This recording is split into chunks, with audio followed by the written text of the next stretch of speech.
Assalamualaikum warahmatullahi wabarakatuh. Selamat pagi. Izinkan saya untuk memperkenalkan diri. Nama saya Arif Priantono, mahasiswa kelas online 1 jurusan Teknik Industri di Swiss German University atau SGU. Pada kesempatan ini saya akan menggambarkan atau mendeskripsikan terkait tugas final exam di mata kuliah saya di Innovation dan Technology Management dengan tema What is wrong with our education system? Why lack competitiveness? Jadi di tugas ini nanti saya akan mencoba menggali lebih dalam terkait sejauh mana metode pendidikan yang kita anut di negara kita, khususnya di Indonesia. Tentunya juga saya mengambil dari beberapa literatur dan referensi dari sumber-sumber yang ada. Sebetulnya pendidikan ini merupakan salah satu kebutuhan manusia untuk bisa berproses dan berinteraksi khususnya di dunia luar dengan semua masyarakat di sekitarnya. Nah, selain itu pendidikan juga menjadi salah satu bekal yang terpenting di masa depan. Pendidikan yang kita kenal ini sudah lama ya, dari sejak zaman sebelum Indonesia merdeka hingga saat ini, dan menjadi salah satu hal pokok yang harus diperhatikan karena pendidikan ini mampu membentuk karakter pribadi setiap orang apabila orang tersebut yakin untuk menekuninya. Baik. Nah, sudahkah efektif metode pendidikan di Indonesia? Nah, pendidikan dalam bentuk sederhananya kita harus ketahui dulu adalah sebuah titik yang menentukan maju atau mundurnya sebuah negara. Jadi tanpa pendidikan ini akal manusia tidak bisa didayagunakan, dipakai, sehingga kemudian sumber daya alam yang kita punya akan habis tanpa sisa, dan pada akhirnya manusia hanya menjadi seonggok daging yang pragmatis, tidak dapat mengupayakan usaha-usaha untuk memajukan negaranya atau wilayahnya masing-masing. Pendidikan ini juga bagian dari struktur masyarakat. Artinya bisa dikatakan tanpa pendidikan masyarakat tidak dapat melanjutkan kehidupannya, tidak dapat berkesinambungan. Karena melalui pendidikan inilah masyarakat dapat diikat dalam satu kesepakatan, adat istiadat, aturan, norma, bahkan hukum yang berlaku secara turun-temurun atau secara nasional. Nah, apa sih sebenarnya masalah mutu pendidikan di Indonesia ini? Nah, kalau kita lihat yang tersaji dalam slide ini adalah gambaran secara umum peringkat atau penilaian negara kita Indonesia yang dilakukan oleh satu badan dunia, yaitu PISA. Nah, dari penilaian terakhir dari grafik yang terlihat menunjukkan bahwa negara kita ini berada di peringkat 10 terbawah dari total 80 negara yang dilakukan penilaian. Nah, artinya rendahnya mutu pendidikan di Indonesia ini menjadi titik kunci sulit terlepasnya negara kita dari krisis yang berlangsung selama kurang lebih hampir 1,5 dekade ini. Nah, PISA ini sendiri atau Program for International Student Assessment secara berkala melakukan penilaian setiap 3 tahun sekali terhadap negara-negara maju dan negara-negara berkembang. Nah, untuk lebih jelasnya apa itu PISA dan bagaimana metode penilaian dilakukan dan artinya apa ketika nilainya kurang dari yang dipersyaratkan atau seperti apa, kita lihat ulasan berikut ini.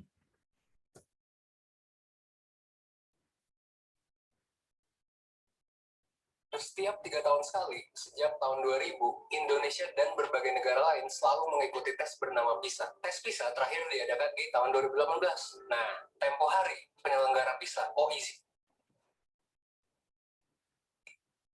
itu baru mempublikasikan hasil skor tes PISA tahun 2018. Well, buat lo yang belum tahu atau ngeliat, sebetulnya hasil tes PISA Indonesia ini bisa bikin kita mengernyitkan dahi terhadap kondisi pendidikan di Indonesia. Kenapa? Karena ternyata skor PISA kita itu relatif rendah jika dibandingkan dengan negara-negara lain. Ada 3 aspek yang menentukan total skor PISA. Pertama adalah membaca, kedua adalah matematika, dan ketiga adalah sains. Di ketiga aspek itu, skor Indonesia menurun dari tes PISA terakhirnya di tahun 2015. Berikut adalah jumlah penurunannya. Hasilnya, sekarang Indonesia ada di peringkat 70-an dari 78 negara di 3 aspek tersebut. Alias peringkat 10-an terbawah lah dari hampir 80 negara. Dari hasil itu, banyak pertanyaan yang muncul di benak gua, dan mungkin juga muncul di lo. Misalnya, kalau skor rendah, emang kenapa? Apakah pendidikan di Indonesia itu bermasalah? Dan kalau emang pendidikan di Indonesia bermasalah, emang apa sih yang bisa kita lakuin buat mengatasi kondisi ini? Nah, lo tonton video ini sampai habis, kita coba telusuri sedikit demi sedikit terkait jawaban atas pertanyaan-pertanyaan tersebut.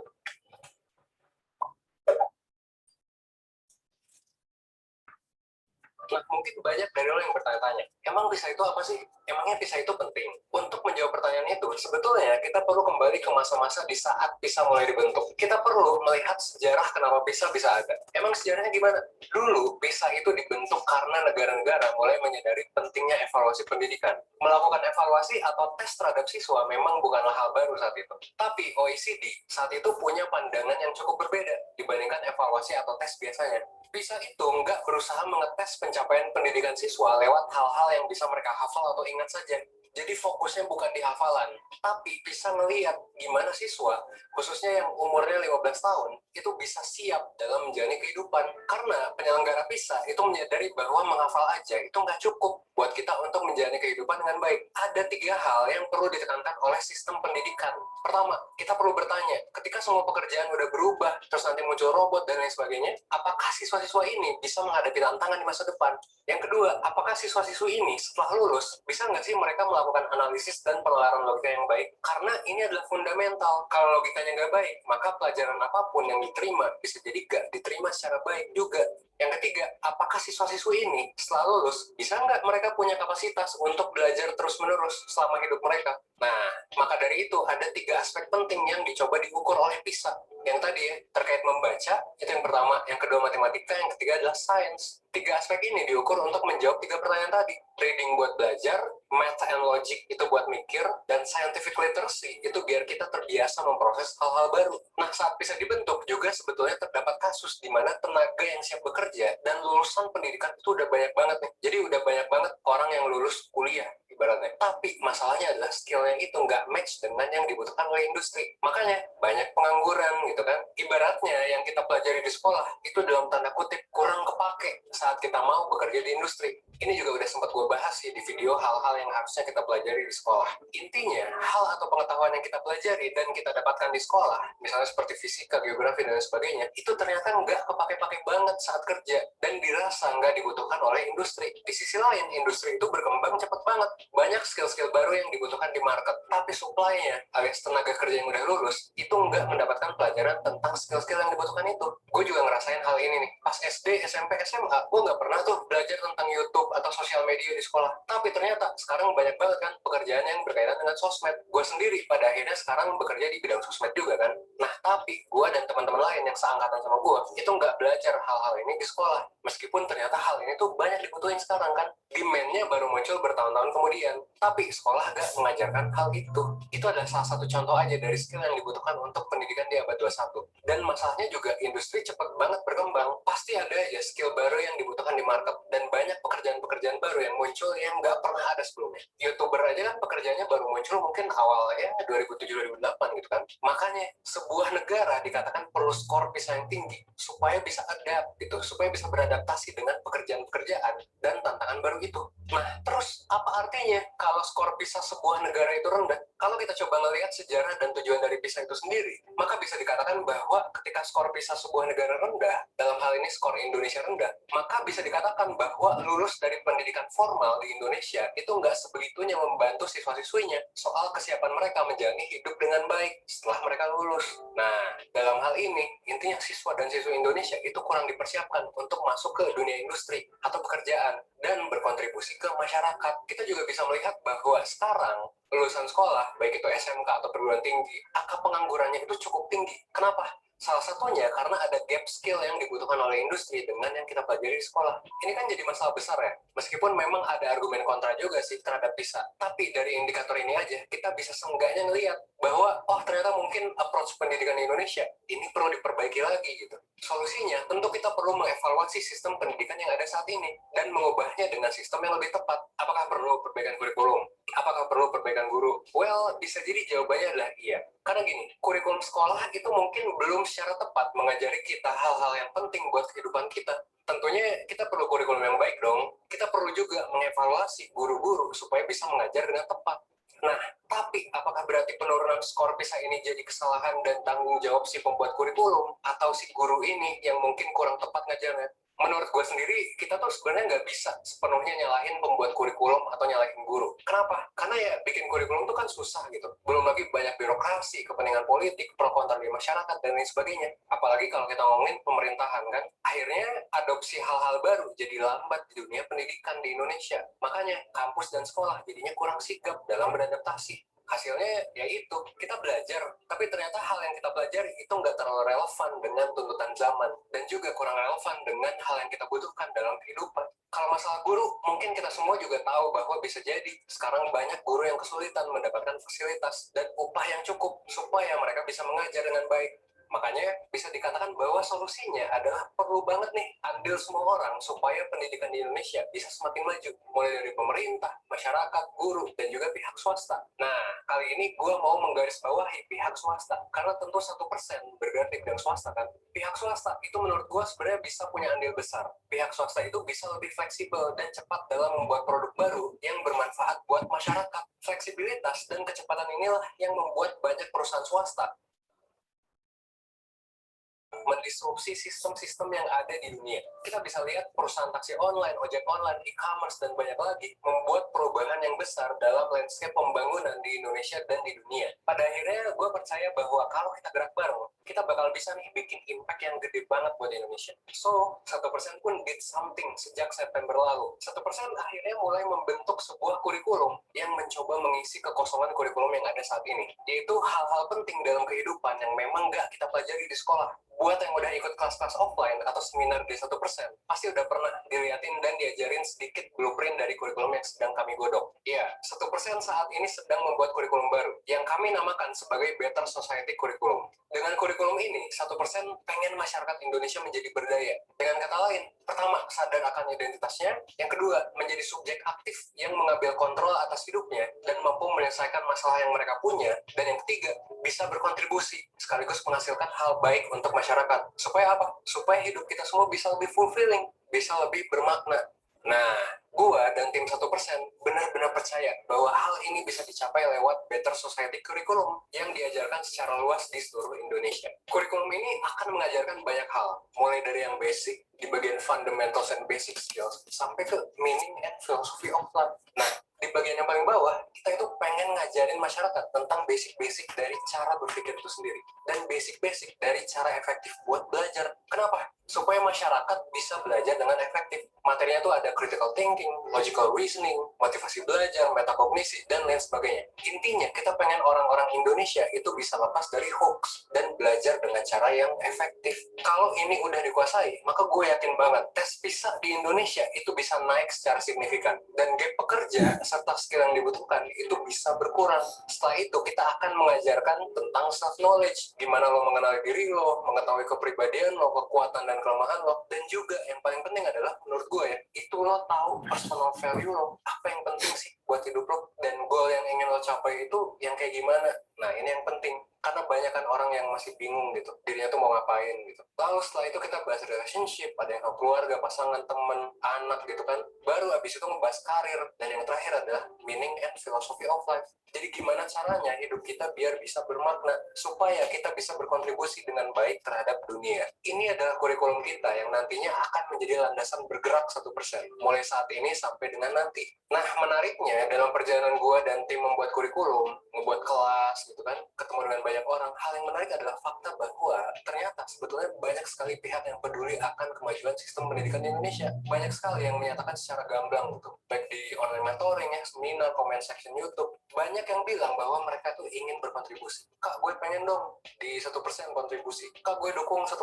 Dan ini tuh bukan cuma penonton, tapi juga banyak pihak, banyak komunitas, banyak lembaga. Nah, setelah dilihat, ternyata banyak banget kan orang yang pengen kontribusi, tapi kebanyakan nggak punya wadah. Di sisi lain, perusahaan-perusahaan atau content creator edukasi kayak 1% ya, itu juga punya tantangan, baik itu di segi dana maupun dari sumber daya manusia. Makanya kan pas nih gitu. Sebenarnya wadahnya udah ada gitu, cuman akses terhadap wadahnya aja. Makanya kita pengen ngajak lo join ke gerakan ini. 1% pengen ngebuat komunitas orang-orang yang peduli, sekaligus punya minat dan bakat di bidang pendidikan untuk membangun pendidikan di Indonesia. Gue tuh pengen gerakan ini nggak cuma dibangun oleh big player kayak swasta atau pemerintah aja, tapi juga secara grassroots, mengakar lewat komunitas-komunitas yang ada di masyarakat, mulai dari siswa SMA, mahasiswa, pekerja, dan lain sebagainya. Sekaligus mungkin nanti ada lembaga-lembaga non-profit di berbagai daerah atau kampus yang pengen kontribusi bareng. Nah, makanya buat lo, baik secara individu maupun lembaga, kalau lo tertarik buat gabung dengan gerakan ini, lo bisa klik link yang ada di deskripsi dan juga di kolom komentar yang udah gue taruh. 1% bakal membuatkan grup dan wadah buat kita semua untuk menghubungkan passion, minat, dan bakat orang-orang yang peduli ini ke pihak-pihak baik yang sedang membutuhkan sumber daya manusia, supaya semuanya bisa saling terkoneksi dan membuat perubahan sedikit demi sedikit. Jadi, mimpi besarnya adalah gue pengen komunitas ini bisa berdiri sendiri, baik secara regional atau mungkin secara lembaga ya, supaya bisa mengadakan kegiatan bermanfaat di tempatnya masing-masing. Nah, kalau misalnya lo juga adalah perwakilan lembaga, komunitas, content creator, apapun itu, lo bisa isi linknya. Siapa tahu kita bisa melakukan kolaborasi. Ada kemungkinan bahwa puluhan tahun lagi akan banyak orang yang kehilangan pekerjaan. Pekerjaan-pekerjaan baru akan muncul, tantangan-tantangan baru akan muncul, dan dunia bakal berubah banget dibandingkan sebelumnya. Inilah yang dinamakan sebagai revolusi industri 4.0. Nah, makanya buat menutup video ini, gue pengen menanyakan dua hal ke lo. Pertama, apakah lo sendiri sudah siap dengan tantangan dan perubahan yang terjadi nanti? Dan yang kedua, apakah generasi muda Indonesia siap menghadapi perubahan tersebut? Nah, dua pertanyaan itu bisa kita refleksikan ke masing-masing pribadi kita. Gue yakin kita bisa sama-sama berproses dalam mewujudkan pendidikan Indonesia yang lebih baik. Karena gue dan tim percaya bahwa tidak ada kata terlambat untuk belajar dan mengevaluasi hal-hal yang kita lakukan selama ini. Akhir kata, gue berharap agar 1% bisa membuat hidup lo menjadi lebih baik dan membuat lo lebih siap dalam menghadapi tantangan masa depan. Seenggaknya 1% aja setiap harinya. Oke? Gue Evan dari 1%, mari peduli pendidikan, dan mari menjadi berdaya.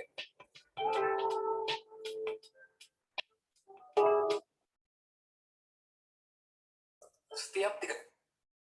Ya, apakah kita siap untuk menghadapi tantangan yang ada saat ini? Dan apakah generasi setelah kita, generasi muda berikutnya, siap menghadapi tantangan dan perubahan yang terjadi? Ya, dua pertanyaan ini yang muncul di video terakhir. Jadi sampai sini sudah tergambar ya bagaimana kondisi pendidikan di negara kita di Indonesia ya. Jadi kalau boleh dibilang pendidikan yang ada saat ini lebih dibentuk untuk mempersiapkan kondisi saat ini, bukan untuk kondisi di masa depan. Nah, di slide ini kita bisa lihat buruk muka pendidikan di Indonesia dari mulai sarana prasarana, kemudian tantangan-tantangan yang ada saat ini. Nah, kriteria penilaian PISA sendiri saya jelaskan, ini mencakup kemampuan kognitif dan juga keterampilan siswa pada 3 bidang. Jadi penilaiannya hanya dari 3 bidang dan kemampuan kognitif. Apa saja 3 bidang itu? Yang pertama kemampuan reading atau membaca, kemudian yang kedua matematik, menghitung ya, dan yang ketiga scientific literacy atau kemampuan sainsnya. Dan Indonesia dari tahun ke tahun, kita lihat dilakukan setiap 3 tahun penilaiannya, trennya justru menurun untuk saat ini ya, menurun. Terakhir dilakukan penilaian tahun 2018. Dibandingkan dengan tahun 2015, secara average 3 bidang tersebut justru menurun, bukannya malah naik, tapi justru menurun. Nah, kita belum tahu nanti gambaran di tahun 2021 penilaiannya seperti apa, tapi kalau kita lihat refleksi ke penilaian sebelumnya. Jadi di 5 persoalan klasik yang ada di pendidikan Indonesia, pertama, hampir semua SDM dan guru yang bagus berkumpul di sekolah yang bagus. Nah, ini nanti akan kita bahas di episode terpisah.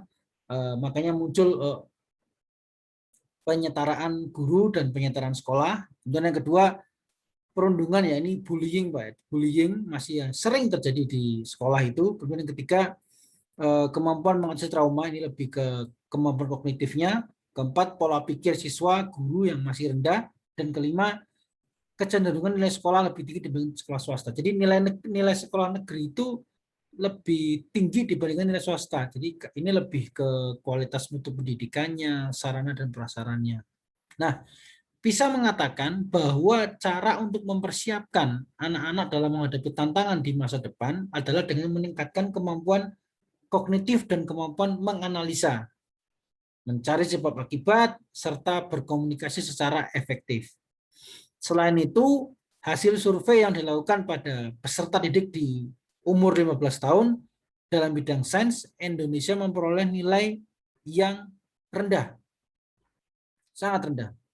Nah, skor tersebut tergolong rendah sebab masih berada di bawah rata-rata seluruh negara partisipan atau negara peserta. Jadi rata-ratanya itu di atas angka 490. Indonesia hanya berada di angka 390, kurang 100. Jauh selisihnya, gapnya sangat jauh.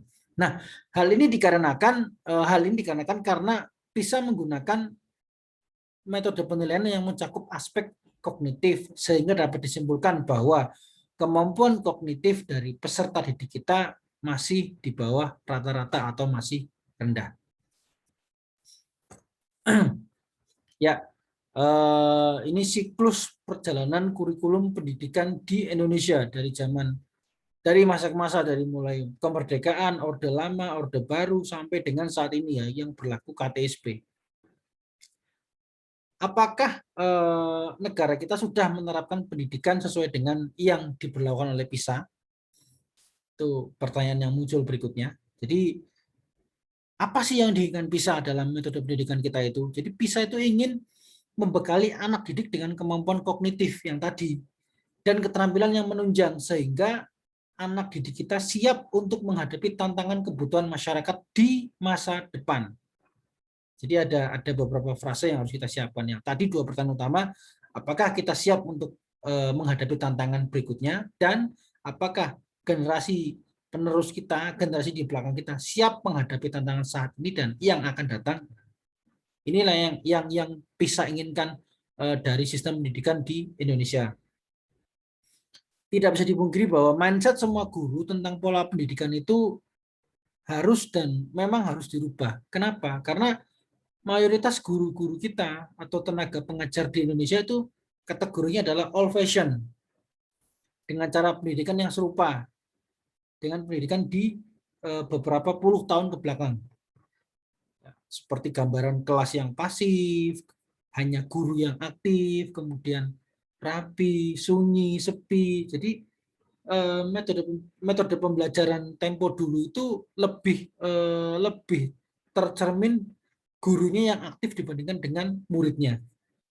Nah, salah satu upaya yang dilakukan pemerintah terkait rendahnya aspek kognitif ini dengan menerapkan salah satunya dengan kurikulum 2013 ini. Harapannya ini bisa meningkatkan kualitas mutu pendidikan di Indonesia ini. Nah, kurikulum 2013 ini dirancang untuk meningkatkan kinerja yang berkualitas tinggi melalui sistematika pembelajaran yang rapi, terstruktur, sehingga menciptakan kemampuan peserta didik yang lebih unggul, lebih tinggi dibandingkan dengan kurikulum 2006 atau kurikulum sebelumnya. Kurikulum 2013 ini mengadaptasi model-model penilaian standar internasional yang diharapkan dapat membantu peserta didik dalam meningkatkan kemampuan berpikir. Nah, dalam pembelajaran kurikulum 2013 ini terdapat salah satu penilaian, yaitu penilaian aspek kognitif. Aspek kognitif ini yang mana dapat mengukur kemampuan kognitif peserta didik selama proses pembelajaran.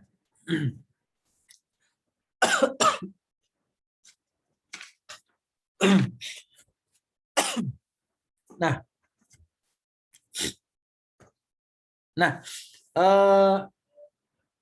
kalau kita lihat pendidikan di Indonesia ini tentunya tidak lepas dari lika-liku masalah dan problematika. Ada beberapa penyebab rendahnya mutu pendidikan di Indonesia. Beberapa di antaranya lulusan sekolah kita seringkali menjadi anak cengeng dengan sifat egois dan ABG-nya yang kental dan semakin jauh dari realitas masyarakat pada umumnya. Di samping persoalan yang mendasar tersebut juga masalah lain yang mengemuka adalah relatif rendahnya kesejahteraan guru atau tenaga pendidik. Kemudian diimbangi dengan minimnya sarana dan prasarana dan terbatasnya biaya operasional. Jadi dari tenaga pengajarnya terbatas kesejahteraannya, kemudian sarana prasarana pendidikannya juga terbatas, ditambah lagi dengan terbatasnya biaya operasional pelaksanaan pendidikan. Jadi ini makanya tidak heran terjadi ketimpangan metode pendidikan yang ada di kota dan yang ada di desa. Faktor berikutnya selain yang tadi itu juga perbedaan konsep dalam metode pengajaran. Ada yang hanya menggunakan dasar filsafat, psikologi, dan sosiologi. Ada pula yang menggunakan faktor dasar menyisapkan unsur politik, ekonomi, ipteks, dan sebagainya. Faktor berikutnya selain faktor yang saya sebutkan di atas tadi adalah perbedaan pemahaman. Ada yang lebih menekankan tentang tingkah laku atau attitude, ada pula yang memperhatikan pemahaman materi. Jadi seperti belum terarah proses pembelajaran kita mau ke arah mana. Faktor-faktor lain yang menjadi permasalahan pendidikan di Indonesia ada beberapa faktor. Yang pertama ini dari perkembangan iptek atau ilmu pengetahuan dan teknologi. Nah, khususnya di tahun-tahun ini dirasakan sekali di luar negeri terutama iptek itu sudah dimanfaatkan sebagai sarana pendidikan yang memang wajib, tapi di Indonesia ini baru saja memulai hal-hal tersebut. Contoh, kita baru menerapkan cara belajar mengajar di ruang kelas. Ya, tapi sekarang ini di tengah kondisi pandemi kita mulai mengadaptasi menggunakan teknologi sebagai perantara pelaksanaan pembelajaran tersebut dengan metode pembelajaran jarak jauh. Nah, kemudian apakah hanya itu? Tidak. Ternyata kita pernah mencoba melakukan ujian UNBK dengan metode online, tapi karena sarana prasarana kurang didukung, terbatas, akhirnya hal tersebut tidak seimbang. Nah, kedua, bertambahnya penduduk. Perkembangan penduduk yang semakin meningkat tentunya juga semakin banyak anak-anak yang mendaftar ke sekolah-sekolah. Nah, sementara penyebaran penduduk tidak merata, di mana perkotaan lebih cenderung dominan dibandingkan dengan pedesaan, sehingga sarana prasarana sekolah yang ada di kota itu jauh lebih maju dibandingkan dengan sarana pendidikan yang ada di pedesaan. Ketiga, dari segi dana, faktor dana. Ini nggak bisa dipungkiri ya, karena memang pemerintah saat ini kekurangan dana untuk membiayai pendidikan di seluruh Indonesia. Dan tidak semua rakyat kita dalam kategori mampu ya, artinya mampu itu menyekolahkan anaknya dari level SD sampai dengan lulus SMA atau bahkan masuk ke perguruan tinggi. Nah, dari sistem manajemen sendiri, jika memang dananya sudah terpenuhi, kemudian dari sistem dari tenaga pendidik atau sumber dayanya sudah terpenuhi, tapi kurangnya pengelolaan sistem manajemen yang dapat menyebabkan kegiatan pembelajaran tidak berjalan dengan baik. Yang tadi saya bilang, metode pembelajaran kita masih mengadaptasi atau mengadop metode pembelajaran zaman dahulu. Kenapa? Karena mayoritas guru-guru saat ini adalah old fashion atau masih menggunakan metode-metode lama, di mana metode lama yang dipakai itu lebih cenderung kelasnya pasif, rapi, hanya guru yang proaktif dan lain-lain.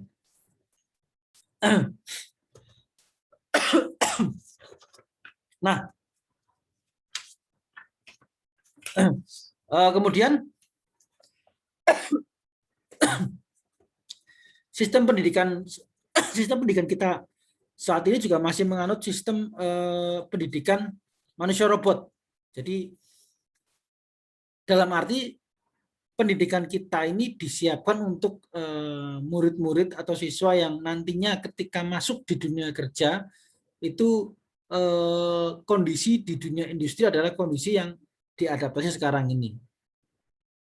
Nah, bisa dibilang sistem pendidikan ini tidak bebas. Jadi kita menganut sistem pendidikan yang model robotik, dan kemudian kedua tidak bebas. Artinya tidak bebas itu guru itu sosok yang harus paling dimengerti. Ia menyampaikan materi, kemudian siswa harus memahami dan mengikuti apapun yang disampaikan oleh tenaga pengajar tersebut.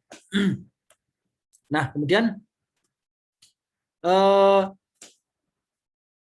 apa sih solusi yang diharapkan dari kita untuk sistem pendidikan di Indonesia ini? Jadi sistem pendidikan di Indonesia ini dari solusi-solusi yang ada kita coba rangkum, kita coba arahkan. Ada beberapa opsi yang sekiranya bisa kita adaptasi. Yang pertama adalah mengubah sistem sosial yang berlaku di pendidikan. Contohnya adalah ini lebih ke manajemen pendidikan, yaitu memperbaiki sistem manajemen pendidikan yang ada saat ini dikelola dengan baik. Yang kedua, memperbaiki kualitas tenaga pengajar. Jadi tenaga pengajar yang tadi kita sampaikan di awal, kategorinya sudah hampir mayoritas old fashion, masih mengadaptasi metode pengajaran tempo dulu. Kelas pasif, rapi, dan hanya guru yang lebih proaktif di situ. Nah, ini kenapa? Karena memang satu, rendahnya kualitas guru. Misalnya dari sisi kesejahteraan gurunya sendiri juga kurang. Kemudian pendidikan guru juga masih terjadi ketimpangan, tidak merata. Jadi memang solusi yang ada ini ditingkatkan kesejahteraannya, kemudian diberikan kesempatan untuk melanjutkan ke jenjang pendidikan yang lebih tinggi. Artinya lebih ke self development, people development-nya. Nah, yang terakhir pemerataan untuk memperoleh akses pendidikan. Yang tadi antara kota dan di desa, dari sisi sarana prasarananya, kemudian jumlah siswa, tenaga pengajar, kualitas tenaga pengajar, dan lain-lain masih terjadi penyimpangan. Jadi kecenderungan orang di kota itu secara akses untuk pendidikan lebih maju ketimbang yang ada di desa. Nah, pendidikan di Indonesia ini saat ini mutunya sangat tertinggal jika dibandingkan dengan mutu pendidikan di luar negeri. Kualitas pendidikan yang rendah mengakibatkan matinya kreativitas anak didik. Ini terjadi ketika nanti pasca sekolah dan jatuhnya rasa percaya diri ketika siswa masuk ke dunia kerja yang keras. Kenapa? Karena tadi metode pendidikan, metode pembelajaran yang dianut masih menganut sistem robotik, kemudian terbatasnya kreativitas. Kedua, munculnya berbagai macam masalah di Indonesia ini, terutama dalam bidang pendidikan, dapat mempengaruhi mutu pendidikan itu sendiri. Baik masalah yang mendasar seperti konsep, materi yang diajarkan, kemudian sampai pada sistem manajemen ke pemerintahan itu sendiri. Nah, terakhir, solusi untuk meningkatkan mutu pendidikan di Indonesia ini merupakan tanggung jawab seluruh masyarakat Indonesia, bukan hanya satu kewenangan badan tertentu saja. Sebenarnya banyak improvement, banyak inovasi yang bisa kita lakukan untuk meningkatkan mutu pendidikan. Namun sayangnya tidak semua orang sadar untuk membantu berjalannya inovasi tersebut. Nah, dan pada akhirnya juga pendidikan di Indonesia ini, seorang anak perlu memiliki karakter yang baik. Jadi dari sisi metode pendidikannya diperbaiki, kemudian tenaga pendidiknya diperbaiki, dan dari anak didiknya juga diperbaiki. Nah, baik, demikian terkait gambaran situasi pendidikan, kualitas pendidikan di negara kita, di Indonesia ini. Semoga apa yang sudah saya sampaikan tadi bisa lebih membuka wawasan kita tentang di manakah level kualitas dan mutu pendidikan kita saat ini dibandingkan dengan negara-negara tetangga. Artinya negara kita dalam kondisi yang saat ini bisa dibilang jauh tertinggal untuk kategori negara yang sedang berkembang.